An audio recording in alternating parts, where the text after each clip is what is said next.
Hello tout le monde, j'espère que vous allez bien. Ça fait un petit moment que je n'avais pas fait de vidéo et là elles vont commencer à reprendre parce que comme vous le savez, dans 3 jours maintenant je vais m'en aller au Japon pour une durée indéterminée.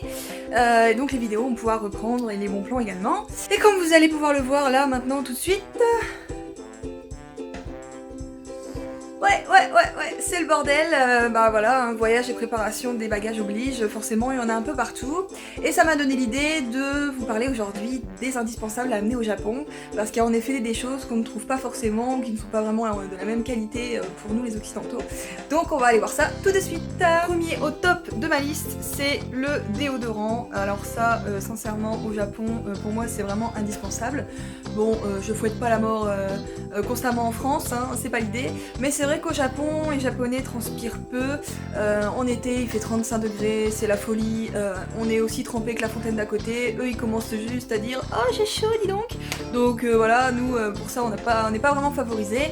Donc de ce fait, un bon déodorant, c'est quand même indispensable. On peut en trouver au Japon, mais bon voilà, ils sont pas aussi efficaces pour nous, puisque les Japonais n'ont pas forcément les mêmes besoins non plus. Donc vraiment, ne pas oublier le déodorant. Et ce qui va avec, selon moi, c'est le parfum. Les Japonais ne se parfument pas forcément parce que là-bas il y a beaucoup de crèmes qui sont déjà parfumées et tout ça, donc ils n'ont pas forcément des parfums comme les nôtres. Et après bon voilà, c'est pas non plus un parfum qui est aussi corsé, si je puis dire, que les nôtres. Enfin, l'odeur est pas forcément aussi forte. Donc voilà, si vous avez des parfums favoris, autant les prendre, surtout qu'au Japon, pour le peu de parfums qu'il y a dans les parfumeries, ça coûte une fortune. Indispensable numéro 2, ce sont les médicaments. Parce qu'au Japon, les doses sont pas les mêmes. Et puis voilà, enfin les prescriptions aussi sont pas forcément les mêmes. Et puis bon, pour le voyage, on sait jamais. Généralement, pour ceux qui sont peut-être un peu nerveux dans l'avion ou qui pourraient avoir quelques désagréments sur le chemin, voilà, c'est toujours utile d'avoir des médicaments sur soi. Donc prévoir quand même sa petite pharmacie, ça peut quand même être utile. Puis après voilà, on sait jamais.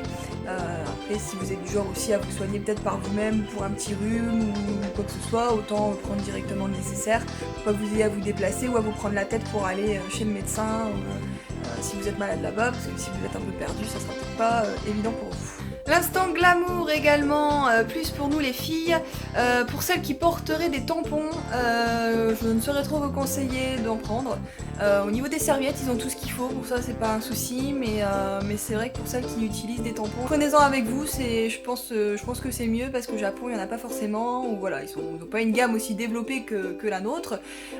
Donc prenez-en avec vous, en tout cas pour les premiers mois, pour pas être dérangé plus tard. Voilà. Ensuite, il y a également la nourriture. Alors après ça dépend vraiment de vos habitudes alimentaires à vous, mais pour ceux par exemple qui ne peuvent pas se passer de leur chocolat ou de leur Nutella ou en tout cas de leur nourriture bien sucrée ou bien salée, enfin voilà, autant le prendre avec vous parce qu'au Japon, bon il y a pas tout ce qui est chocolat et tout ça, c'est pas forcément aussi raffiné que les nôtres. Enfin bon voilà, s'il y a certaines marques, Milka ou je sais pas que vous voulez, au Japon il n'y en aura pas forcément. Donc si vous avez un chocolat préféré, je vous conseille de le prendre.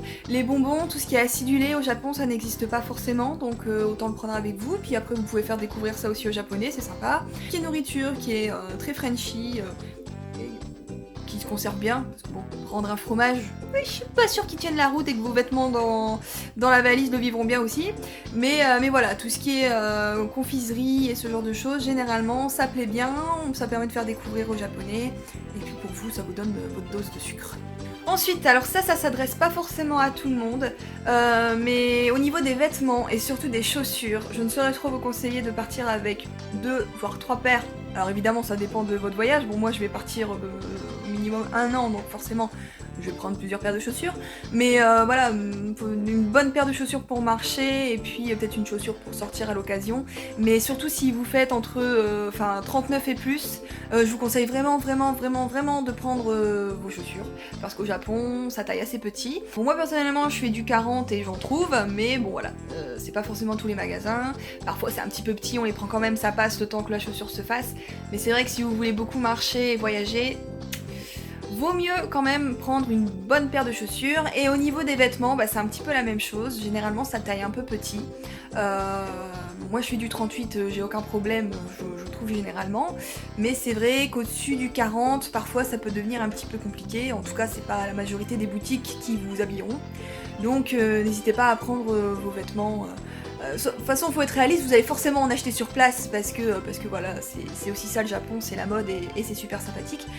Mais pour pas être déçu et pour vous assurer d'avoir l'essentiel, s'il fait trop chaud ou s'il fait froid, prenez quand même le minimum syndical pour vous, en étant sûr que vous ayez votre taille parce que vous pourriez être déçu arrivé là-bas. Oui, je pense que ça devrait le faire. Ça devrait aller. On va déjà essayer de rentrer tout ça. Pour les littéraires qui sont passionnés de livres, je ne saurais trop vous conseiller d'en prendre également. Il n'y a pas forcément énormément de livres en français au Japon, ou en tout cas, les plus courants, je sais pas, je doute très fortement que vous trouverez les Harry Potter en français au Japon par exemple, ça me paraît évident, dites-le moi si je me trompe, hein. Mais voilà, c'est vrai que si vous avez vos ouvrages préférés, ou si voilà, vous adorez lire, c'est pas forcément au Japon que vous pourrez assouvir votre soif de lecture, en français en tout cas. Donc n'hésitez pas à prendre vos propres ouvrages. Voilà en gros les choses qui selon moi sont essentielles. Après il y a d'autres choses qui peuvent être sympa d'avoir à l'avance même si on le trouve sur place. Par exemple un adaptateur.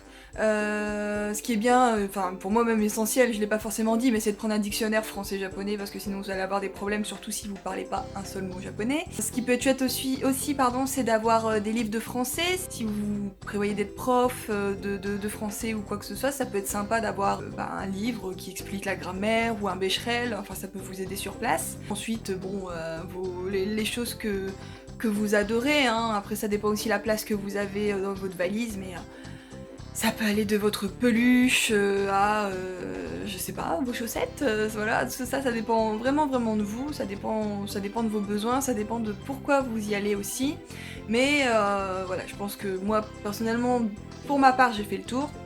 Si vous avez d'autres idées que j'ai pas forcément mentionnées, n'hésitez pas à le dire dans les commentaires. Si vous avez des questions aussi, voilà, n'hésitez pas.